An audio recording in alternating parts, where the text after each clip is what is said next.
life presents you with enough real obstacles in the face of genuine suffering, so that unless you're strongly grounded and have a real reason for moving forward, you're going to get stopped, and as soon as you're stopped, you are one miserable thing. Because it's almost like the definition of human misery is to be paralyzed by anxiety and emotional pain, and also have no motive force forward. It's a terrible state. And so you don't want to be in that state, and you have to have an identity that's powerful enough and deeply rooted enough so the most profound doubts that might emerge about your life are met by something of equivalent force. In terms of treating mental health disorders, where do you think we should draw the line, or how should we draw the line between pharmaceutical interventions and various other psychotherapy methods?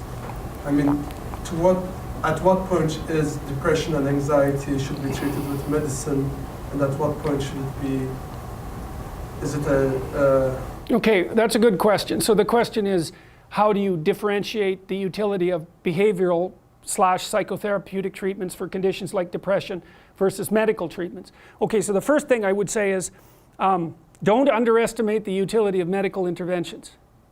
Depression is a catastrophe. It carries with it a very high suicide rate. And it also levels people out, and it's really hard on their families. And so, and it's physiologically extraordinarily damaging. And so, if you're in a depressive state and it's severe, you can try an antidepressant. You'll know in a month if it works. If it works, well, maybe it'll help you get your life together. Like we could say, well, maybe you're depressed because your life isn't very well together. Could be. Sometimes people are depressed, their life is just, it isn't fine, because no one's life is fine. Everyone's life is a tragedy. But sometimes people have their lives in order as much as you could expect anyone to have. They have friends, they have an intimate relationship, they have a career that they like, you know, they're qualified, industrious people working hard on what they're doing and really playing a minimum number of games with themselves, and they're terribly depressed. Antidepressant, man, sometimes that will just fix it. And so hooray, like you're a biological entity. If there's something out there that can help you strengthen yourself so that you can prevail, great. And you know, people, you hear, everyone takes antidepressants, you know, everyone's taking them. It's like no one takes those bloody things without serious consideration. Half the time I spend with my clients who are depressed is often the 2 years long attempt to get them to tentatively try an antidepressant, because they're so guilty that they're relying on an external crutch to sort out their lives that they can't even tolerate it. But you know, I say, well look, man, what if you had diabetes? You're not going to take your insulin? It's like you got stressed, you blew out at your weakest point. That's what happens when you get stressed. If there's something out there that might help you, it's like, try it, for God's sake. You'll know in a month, and you just stop if it doesn't work. Now, having said that, you want to do a multidimensional analysis. It's like, well, do you have any friends? Do you have an intimate relationship, or are you pursuing one? Do you have a reasonable career? Are you as educated as you are intelligent? Do you have something useful to do with your time outside of work? Do you have a drug or alcohol problem? Are there other behavioral issues like sleep dysregulation and lack of eating that are contributing to the pathology? You want to differentiate all of that, and wherever you can make a behavioral intervention, so much the better. But sometimes too, you're dealing with people whose lives are so wrecked that they don't even know where to start. They're different than the ones who have everything in order, say. And you say, well, try this, man, maybe you won't cut your throat in the next month, because if you're dead, it's going to be hard to work with you. And medical interventions, anything. If you're sick, you do what is necessary to get better, and you leave your pride behind if you have to. And that says nothing about the utility of the behavioral interventions. You want to hit the problem with everything you have at your disposal. But some antidepressants, especially for people whose lives are together and who are depressed, antidepressants can be absolutely miraculous. So, you know, when you hear about the clinical evidence in their favor being iffy, and that's partly because the diagnosis of depression isn't very well formulated. It's very different to have a terrible life than to be depressed. And antidepressants can only help you so much if you have a terrible life.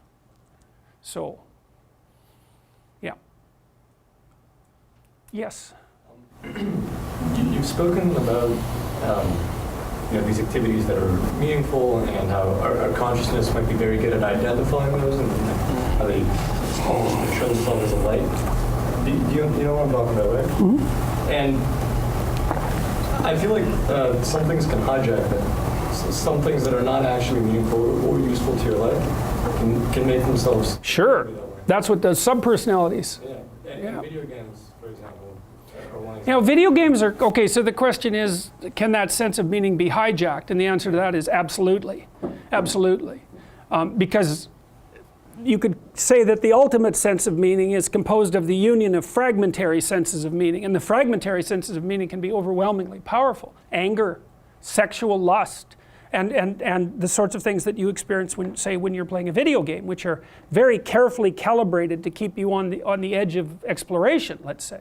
Now, I'm not a foe of video games, because games are complicated and it isn't clear what people are doing when they're playing them.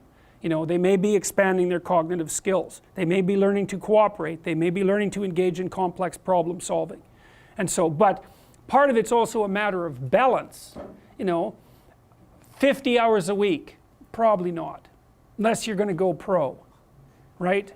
Because there's other things you need to be attending to. It's not a stable solution for you, your family, your society. It's too one-sided. Yeah, and you can get pulled down rabbit holes of all sorts that are one-sided pursuits of meaning. So, and it's something we're actually going to talk about as the later classes unfold.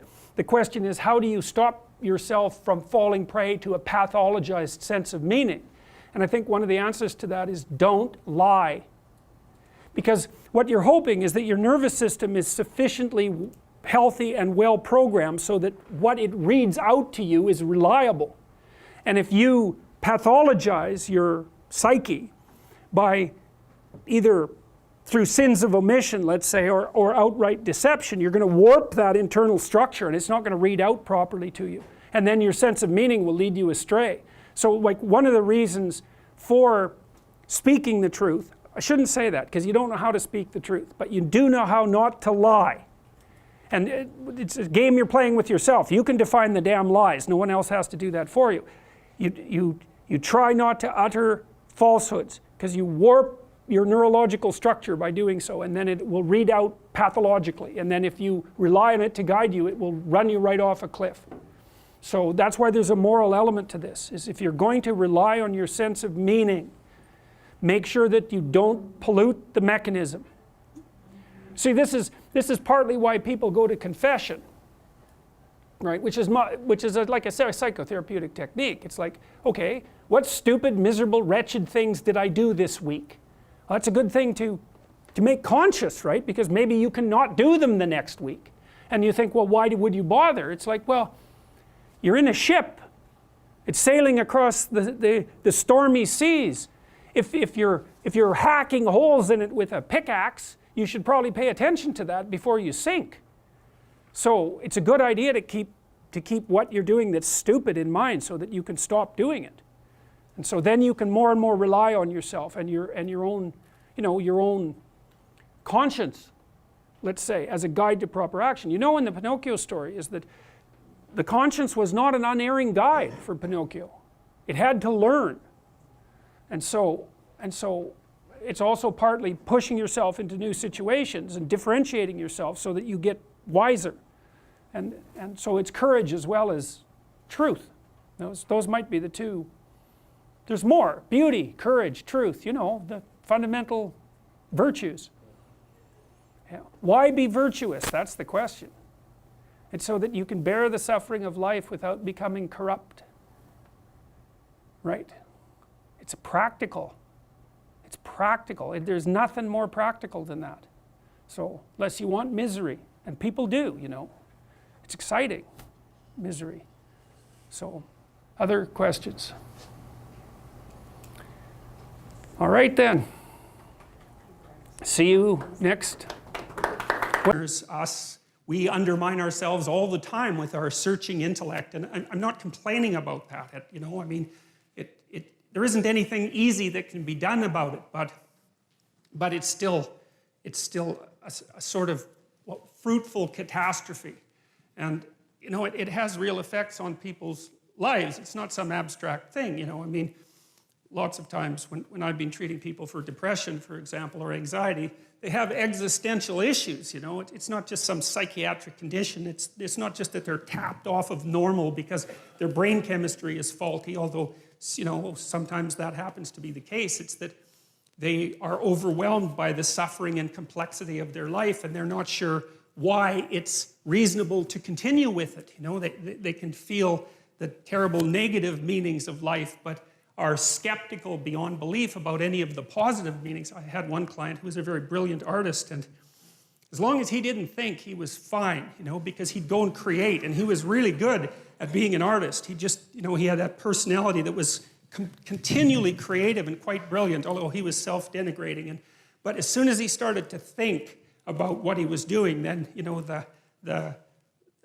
it's like a drill or a saw or something like that. He'd saw the branch off that he was sitting on because he'd start to criticize what he was doing, even the utility of it, even though it was sort of self-evidently useful. And then it would be very, very hard for him to even motivate himself to create.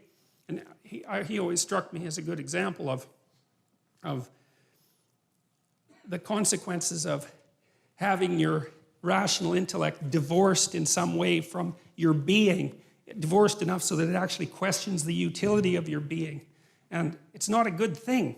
It's not a good thing. And it's really not a good thing because it manifests itself not only in individual psychopathology, but also in social psychopathology. And that's this proclivity of people to get tangled up in ideologies, which I really do think of as they're like crippled religions. That's the right way to think about them. They're like a religion that's missing an arm and a leg but can still hobble along, and it provides a certain amount of security and group identity, but it's warped and twisted and demented and bent, and it's a parasite on something underlying that's rich and true, and that's how it looks to me anyways.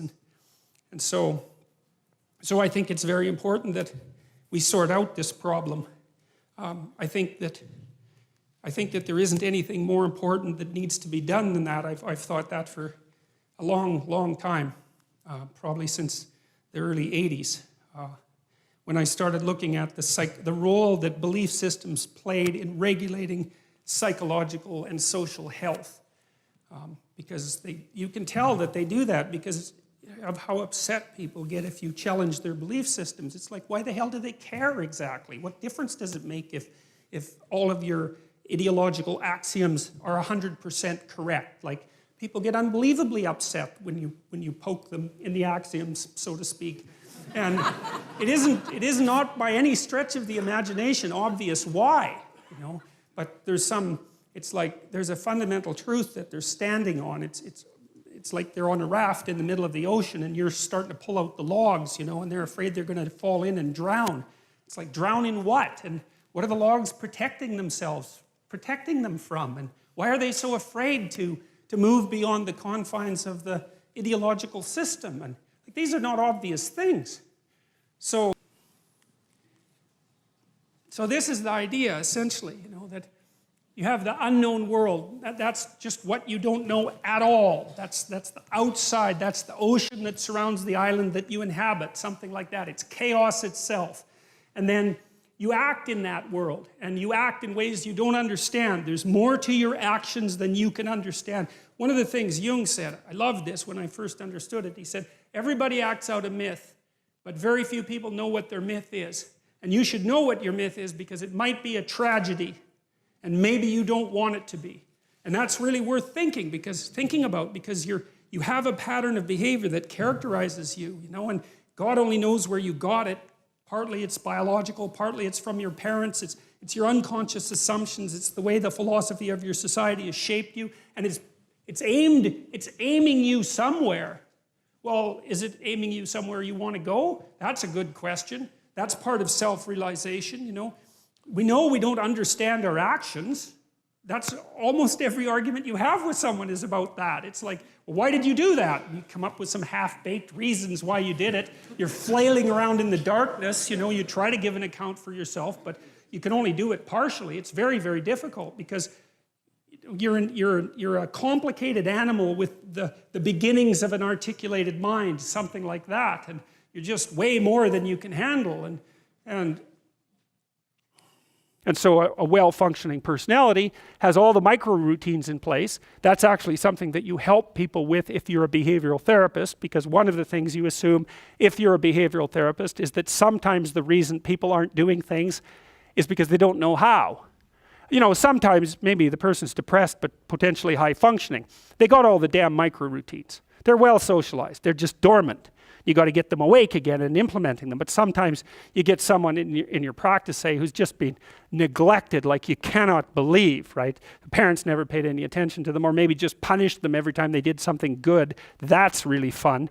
And then, you know, they didn't make friends, and so they're really, really vague and poorly articulated. And so then what you do is you work at the bottom of the micro routines and get them to practice building up all these little attributes that they didn't build up. And you know, one of the things you can think about in terms of character development is, so now maybe you understand something about your own personality. You might say, well, what could you do to improve your personality? And the answer is, develop some of the micro routines on the other side of the personality distribution. So if you're disagreeable as hell, maybe you could start learning how to do nice things for people. And that actually works, by the way. So if you take disagreeable people who are depressed and you get them doing nice things for other people, their depression tends to lift. But then by the same token, if you're agreeable, then you should practice doing some things for yourself and being more tough-minded in your negotiations. And so you can sort of place yourself on the personality trait distribution. You know, you're extroverted. It's like, okay, man, learn to spend some time with yourself, right? You're low in openness. Well, try reading a book that's outside of your, you know, your sphere of interest now and then. If you're conscientious, well, you should probably learn how to relax occasionally, and so forth. So you can, I think partly what you're doing as you're developing your personality is not moving the mean much, the average, where, you know, where you're located, but you're extending the standard deviation so that you're a bigger bag of tricks than you were before. And I think you can practice that consciously. It's like, you're hyper orderly. It's, well, get a dog, you know. Dogs are messy, horrible things, you know. It's just what you need if you're hyper orderly, because they're going to leave hair everywhere and force you to live with it. And so, okay, because I could say, well, everything that makes you anxious or everything that makes you upset is the same as every other thing that's ever made you upset.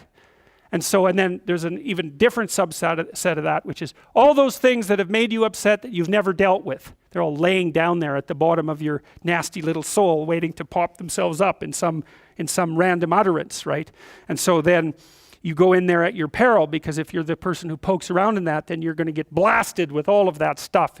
It's going to come out like almost uncontrollably. And then you can sort it out. And so what you find is, if you ask a person a question like that and then you let them free associate, which is just talk about it, they'll do a wandering around like that maze that I told you about. They'll do a wandering around of that entire territory.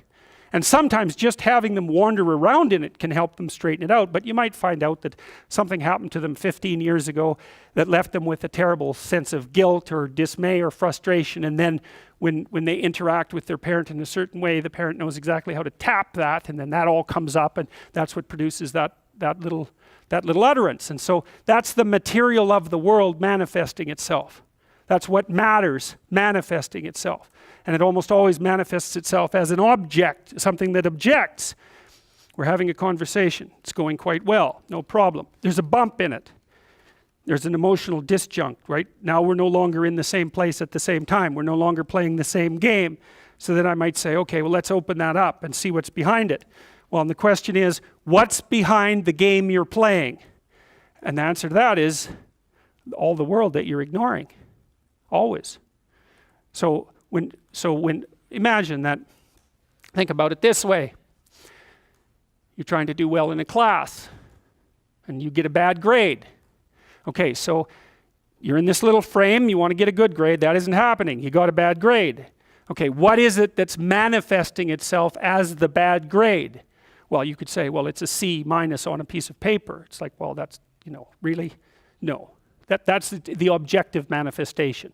You got a piece of paper with a C-. The value-free proposition is that you've been delivered a piece of paper with a curve on it and a little, you know, negative sign. Well, you think, well, that's what that is. Well, you know, it's as dopey as thinking, well, here you got your failing grade, you go into the lab and you like weigh it on a scale, and then you burn it and see what it was made of. It's like, well, why did I get so upset about that? It's just paper. It's like, no, that's not just paper. It's an entity that exists in a web of connections. The fact that it's signified by paper is almost completely irrelevant. What is it? The answer is, you don't know. And that's why when you pick it up, you get this paralyzed sinking feeling, because your limbic system is a lot smarter than your perceptual systems. And your perceptual systems say, well, that's a piece of paper, and your limbic system says, nah, for sure, dragon. Right, right. And so then you're sweating, and then maybe you put it away and you go play video games because, you know, better the hypothetical dragon than the real dragon. And so instead you pull out the piece of paper maybe and you think, okay, why did I get this C-? Well, that's a hell of a question, isn't it? Evident that life has got its rat's nest of miseries, and that's for sure. And maybe you could even make a categorical statement that life is mostly a rat's nest of misery. You know, and you could make a pretty powerful argument for that. But then there's a counter question, which is, well, what if you tried not to make it any more miserable than it had to be, right? Then what would it be like? And my suspicions is that a lot of that misery, I would suspect that most of that misery would go away, because it's the unnecessary misery that really brings you down. You know, it's like, well, if someone has cancer, it's like, that sucks. But it's not like you can say, if only we had done this differently, then that wouldn't have happened. But when someone's out like torturing you in a malevolent way, or maybe you're doing the same, you can always ask yourself, well, is this really necessary? Is this just like a useless add-on to the miseries of life? That's what disheartens people.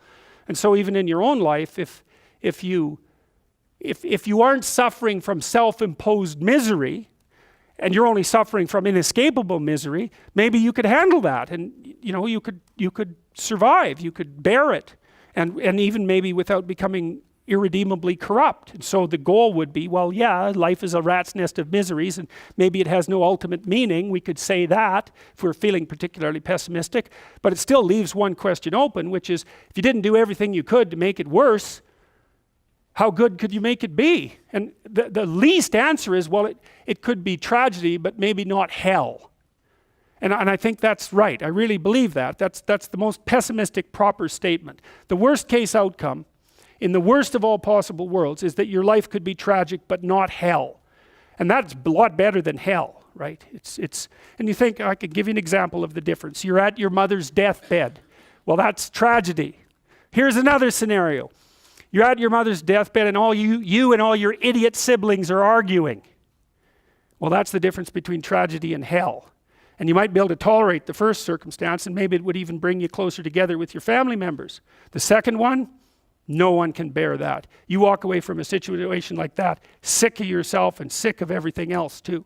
And you know, it's often the case that tragic circumstances bring out the dragons, because the stress is high, and all those things that people haven't dealt with, they don't have the energy to repress, and all the bitterness comes pouring forward.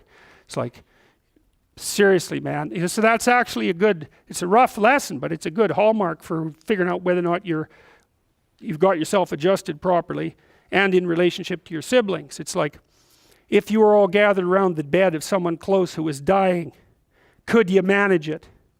And if the answer is no, it's like, well, put your life together, because it's going to happen. And you should be the person who's there that can do it, and do it properly. And then maybe you'd find that it isn't the sort of thing that will undermine your faith in life itself. And I've seen both of those situations, you know, ugly situations, you know, murderously ugly situations. And then they're opposite, where people have had terrible things happen to them as a family, and you know, they pull together and they rebuild their damn ship and they sail away. And so that seems to me to be a lot better. That makes you Noah when the flood comes, right?